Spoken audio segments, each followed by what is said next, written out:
7월의 월삭에 주께서 주시는 말씀은 아가서 1장 1절부터 17절까지의 말씀입니다. 아가서 1장 1절로 17절의 말씀, 저와 함께 한 절씩 교독해서 봉독해 올리시겠습니다. 제가 먼저 읽겠습니다. 솔로몬의 아가라.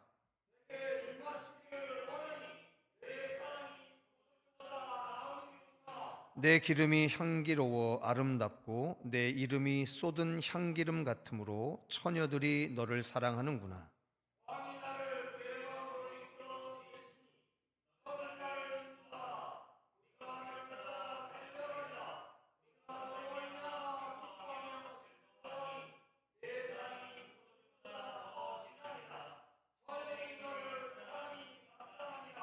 예루살렘 딸들아, 내가 비록 거무나 아름다우니 게달의 장막 같을지라도 솔로몬의 휘장과도 같구나.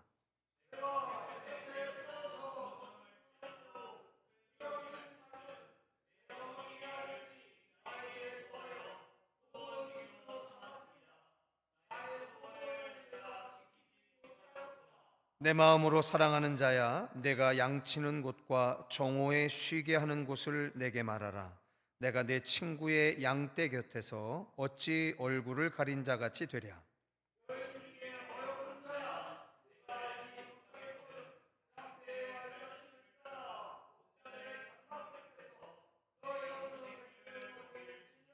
내 사랑아, 내가 너를 바로의 병거의 준마에 비하였구나.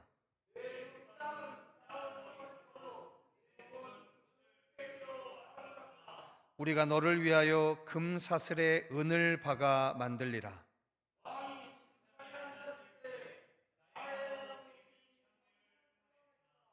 나의 사랑하는 자는 내 품 가운데 모략 향주머니요.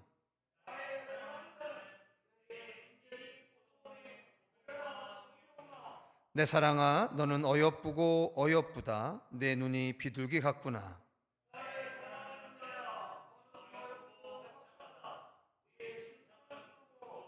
우리 집은 백향목 들보 잣나무 석가래구나. 아멘. 2024년 7월의 월삭에 하나님께서 우리에게 주셨던 영원한 월삭의 은총과 축복이 이 한 달 월삭의 예배자들 그리고 우리 교회 위에 넘치시기를 주님의 이름으로 축원합니다. 저는 오늘 맥주 감사절 맞이 에스라 새벽 말씀 사경회를 시작하면서 하메시 메길로트의 네 번째 책 아가서를 가지고 여러분들과 한 주간 은혜를 나누도록 하겠습니다. 하메시 메길로트, 다섯 권의 두루마기라는 뜻을 갖고 있는 이 다섯 권의 구약 성경의 책들은 좀 특별한 자리매김을 한 책들입니다. 마지막 순간까지 이 다섯 권의 성경을 정경 안에 넣어야 되느냐 넣지 말아야 하느냐를 고민했던 그러한 책이기도 합니다. 그 여러 가지 이유들이 있는데요. 대표적으로 오늘부터 여러분들과 함께 나누게 될 이 아가서는 8장까지 하나님을 나타내는 히브리어 야훼라는 단어 중에서 축약형인 야자 딱 하나만 발견이 됩니다. 지난주까지 두 주간에 걸쳐서 우리 박현일 목사님이 강해했던 에스더 강해는 에스더는 더하죠. 에스더는 사실은 하나님이라는 단어가 한마디도 나타나지 않습니다. 그런데 우리가 지난 두 주간의 강해 설교를 통해서 알았던 것은 뭐냐면 야훼 하나님이라고 하는 직접적인 언급이 전혀 없는데 그 책을 읽어보면 우리 인생의 배후, 역사의 배후에 하나님이 치밀하게 움직이신다는 사실을 결국은 인정하게 됩니다. 그러니까 문학적 기법으로 놓고 볼 때 대놓고 하나님의 이름을 표현을 하면서 하나님의 이름을 높이는 경우도 있지만 굳이 하나님의 이름을 한 번도 이야기하지 않지만 내용의 전개와 구성 등을 통해서 더 하나님을 깊이 고백할 수 있게 하는 것은 사실은 더 훨씬 차원 높은 이야기인 거죠. 그런데 한 번도 야훼라는 단어가 없기 때문에 이것은 아주 오랜 시간 동안 하나님의 정경 안에 들어가야 되느냐 말아야 되느냐를 고민했던 책이다. 그래서 제가 이 이야기를 드리면서 우리 성도들에게 다시 이런 말씀을 드린 적이 있습니다. 성도 여러분, 성경은 하늘에서 기록돼서 땅에 떨어진 게 아니라는 거예요. 오늘 우리가 성경이라고 읽고 있는 이 66권의 정경은 수도 없이 존재하고 있었던 하나님에 대한 이야기들에 대한 책들 중에 몇 가지의 원칙을 가지고 수많은 사람들이 기도하고 금식하며 합의로 정경을 만들어낸 것이다라는 사실이에요. 그리고 그들은 그러한 과정을 통해서 한 가지를 분명히 했던 겁니다. 어저께 우리가 보았던 사도행전 15장의 예루살렘 사도회의의 전통에서 보여줬던 것처럼 이 땅에 하나님의 사람들이 기도하고 금식하며 합의하는 것 안에는 성령의 역사가 있다라는 사실을 그들이 알려줬던 거예요. 그래서 기독교 역사 가운데 이러한 전통은 사도행전 15장으로부터 주님 오시는 그날까지 계속될 것이다라고 하는 겁니다. 우리는 주님 오시는 그날에 이르기까지 교회의 이름으로 숱한 결정들을 해야 합니다. 근데 많은 사람들이 그 결정이 잘 됐고 못 됐고에 너무 매몰되어져 가는 거죠. 시대적으로 시대 정신에 어긋날 수 있습니다. 오늘에 따지면. 그런데 우리에게 결정할 그 당시에 그때 우리의 공동체 합의는 그것이 옳았던 거죠. 세상에서 제일 어려운 상사가 누구냐면 틀린 것을 옳다라고 얘기하고 옳은 것을 틀리다라고 이야기하는 상사가 아니에요. 오래 겪다 보면 제일 어려운 상사가 누구냐면 자기가 무엇을 옳다라고 여기는지를 도무지 알 수 없는 사람이 참 힘든 사람이에요. 우리의 선택과 우리의 결정이 어떻게 하나님 앞에서 100%의 결정이 될 수 있겠습니까? 그럴 수 없습니다. 그래서 우리는 그 시대에 하나님이 우리에게 주신 거룩한 영감을 가지고 결정해야 될 때 과감하게 결정하고 결정한 그 사항을 가지고 행동해야 하는 거예요. 이것을 머뭇대면 곤란해지는 겁니다. 자, 아가서, 즉 이스라엘의 최대 명절인 유월절 때 유대인들이 즐겨 읽는 책이 되겠습니다. 우리가 이미 이야기했던 룻기서는 77절, 즉 오순절 때 그들이 묵상했던 책이었고요. 예레미야 애가는 성전 파괴일 때 묵상했던 책이고, 그리고 에스더서는 부림절 때 묵상했던 책이고, 아직 하지 않은 마지막 한 권 남아있는 전도서는 초막절 때, 즉 유대인의 3대 절기인 마지막 절기인 초막절 때 했던 겁니다. 그렇다면 오늘 이 아가서는 희한하게도요, 유대인들이 그들의 최대 명절인 유월절 때 특별히 묵상하는 책입니다. 그래서 유대인 랍비들은 이 아가서에 대해서 어떻게 평가를 하냐면 이렇게 평가를 합니다. 여러분, 예루살렘에 성전이 있거든요. 그 성전에 바깥들이 있습니다. 그 바깥들이 일명 이방인의 뜰이라고 하는 거죠. 그 이방인의 뜰에 잠언서가 있다. 그리고 성전의 안뜰, 즉 유대인들만 들어올 수 있는 거기에는 전도서가 있다. 그리고 성소 중에 성소인 지성소, 그곳에 아가서가 있다라고 이야기를 합니다. 우리가 좀처럼 다 이해하기도 어려운 이 책에 유대인 랍비들은 아가서는 지성소에 있는 책이다라는 이야기를 합니다. 그래서 이 책은 유대적인 역사관, 문화관을 갖지 아니하면 도무지 읽을 수 없는 책이다라고들 이야기합니다. 우리는 일개 사랑의 연인가 정도로, 그래서 아무리 읽어도 이거 정말 어렵습니다. 아가서가 어려운 가장 큰 이유가 뭐냐면 시점이 계속 바뀌어요.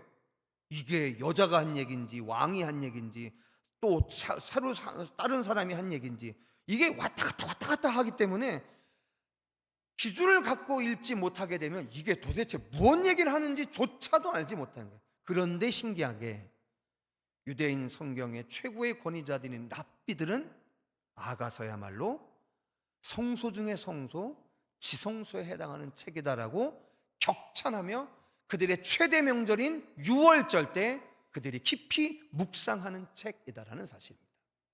그렇다면 이번 한 주간 우리 아가서의 묵상을 통해서 왜 유대인들이 이 이야기를 하는지에 대한 그러한 성령의 가르치심이 있어야겠습니다.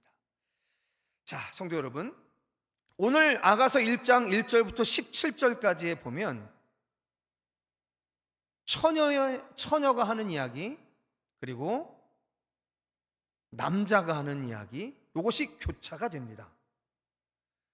자, 1절부터 7절까지는 여인이 하는 이야기예요.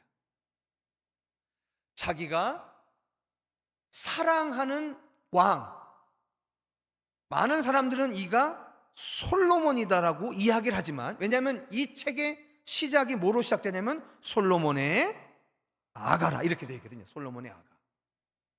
여러분 잘 아시는 것처럼 솔로몬은 평생 3,000개의 잠언을 기록했고요, 1,005개의 시편을 기록했습니다. 그렇죠. 그건 성경에 기록되어 있는 거니까. 3,000개의 잠언, 1,005개의 시편을 지은 솔로몬의 시편 중에 아가라고 하는 말이 무슨 얘기냐면 이런 거죠. 노래 중에 노래라는 뜻입니다. 여러분, 유대인들은 이러한 문학적인 습관이 있어요. 왕 중에 왕, 성소 중에 성소, 이런 표현이 있습니다. 이게 무슨 얘기냐면 최고의 성소, 최고의 왕을 표현하는 유대적인 표현법이에요. 그러니까 아가라고 하는 게 뭐냐면 노래 중에 노래라고 하는 게 무슨 뜻이냐면 솔로몬이 지은 1,005개의 시편 중에 최고의 노래, 이런 뜻인 겁니다.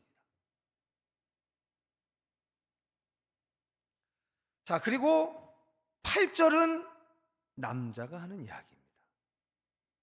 그리고 9절과 10절, 11절은 다시 여자가 하는 이야기입니다. 12절과 13절과 14절은 또 남자가 하는 이야기입니다. 15절은 다시 여자가 하는 이야기입니다.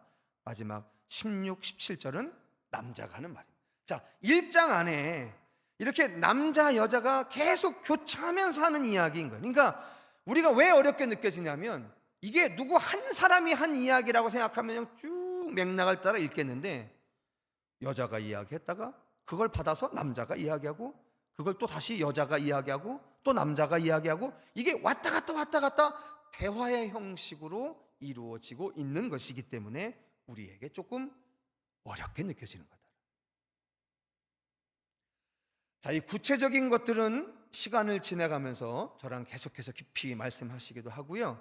자, 오늘은 한 가지 2절의 말씀만 묵상하고 마칠까 합니다. 우리 2절의 말씀 함께 같이 읽겠습니다. 시작. 내게 입맞추기를 원하니 내 사랑이 포도주보다 나음이로구나. 아멘. 성도 여러분, 여러분들은 왜 오늘 이 새벽에 경건의 생활을 하십니까? 여러분들은 왜 이렇게 힘들고 고단한 세월에 세상 사람들은 차마 잘 이해하지 못하는 세상과 구분된 신앙의 삶들을 구태여 살아내가고 계십니까? 세상은 열을 가지고도 살기가 어렵다라고 하는데 우리는 왜 세상에 세금 낼 거 다 내면서도 다시 교회의 열 중에 하나를 덜어서 사는 그 어려운 삶을 왜 자초하고 살아가십니까? 만일 이러한 우리의 모든 특별한 삶들이 무서워서, 두려워서, 내가 무언가 얻지 못할 거라고 걱정되기에 하는 삶이라고 한다면 우린 참 불행한 인생들입니다. 근데 여러분, 혹시 예수님의 행적 중에 이 사건을 기록하고 계시는지 모르겠습니다. 예수님이 십자가에 못 박혀 죽으시자 제자들이 다 뿔뿔이 흩어져서 결국은 옛날에 자기가 하던 일로 돌아갑니다.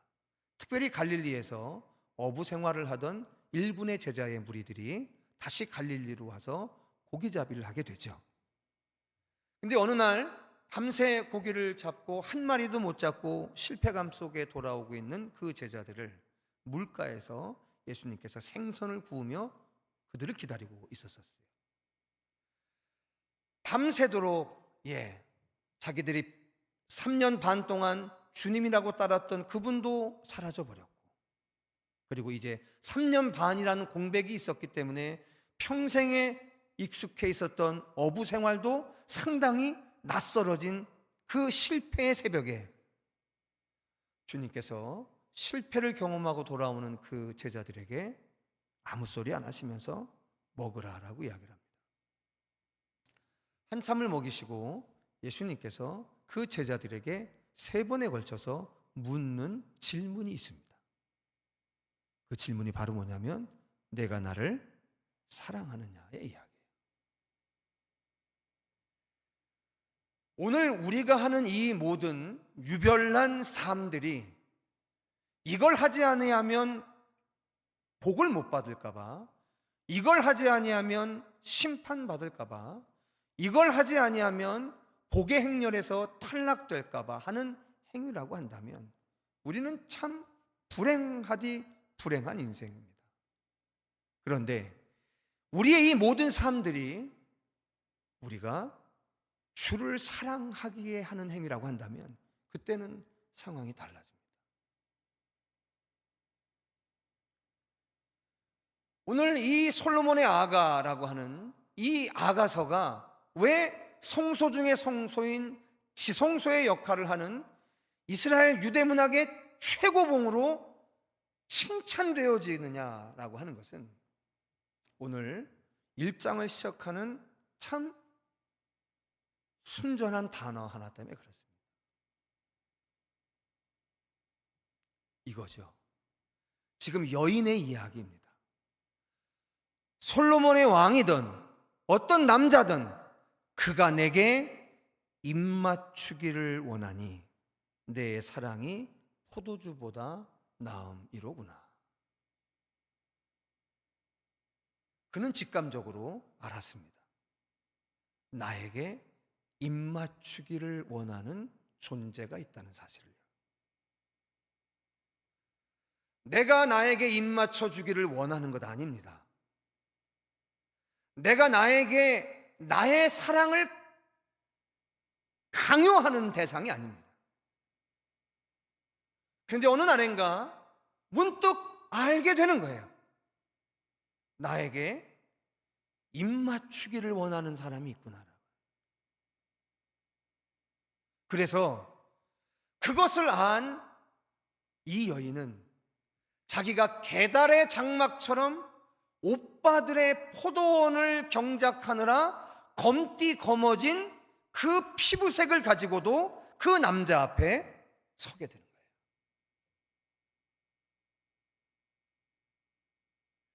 이 시대의 그리스도인들의 가장 경계해야 할 것은 뭐냐면 왜 큐티하세요? 왜 예배하세요?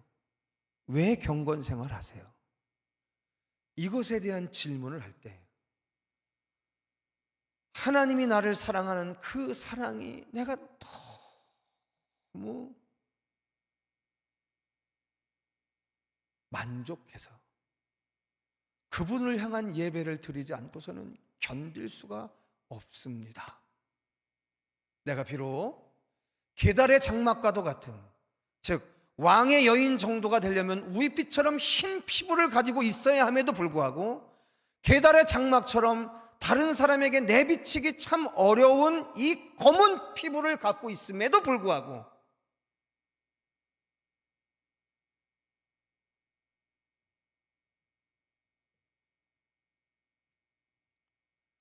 그 앞에 내가 서 있는 거라.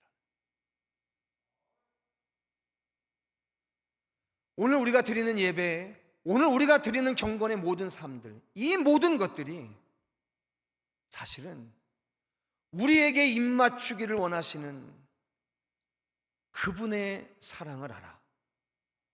오늘 이 여인처럼 하나님 앞에 자기의 모든 것들을 전인격적으로 반응하는 열매여야 한다라는 사실입니다. 이 한 주간 아가서의 그 절전한 사랑의 고백들을 다른 때보다 좀 깊이 묵상하시면서요, 내게 입맞추기를 원하시는 그분의 거룩한 존재를 깊이 묵상하고 찬양하는 축복의 한 주 되시기를 주님의 이름으로 축원합니다.